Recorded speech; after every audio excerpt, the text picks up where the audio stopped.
আসসালামু আলাইকুম। সবাই কেমন আছেন? আপনাদের দোয়া ভালো আছে আলহামদুলিল্লাহ। আপনাদের সবার উপকারের জন্য একটা উপকারিতা একটা পাতা, আমরা এটা গ্রামের ভাষায় বলি চুনাপাথর পাতা। এখন সচরাচর সবাই যেটা বলে পাথরকুচি বললে সবাই চিনবে। এটা খেলে অনেক সমস্যার সমাধান, যেমন পেট ফাঁপা। যদি মনে করেন পেট ফাঁপা ভালো লাগে না, পেটে ব্যথা ব্যথা হয়, তখন হচ্ছে একটা পাতা একটু লবণ দিয়ে খেয়ে পানি খেয়ে নেবেন। আল্লাহর রহমতে ভালো লাগবে।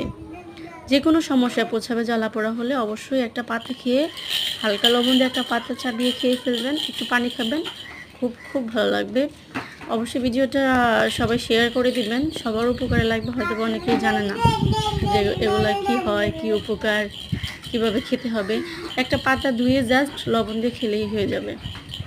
সবাই ভিডিওটা শেয়ার করবেন, সবার ভালোর জন্যই ভিডিওটা শেয়ার করলাম।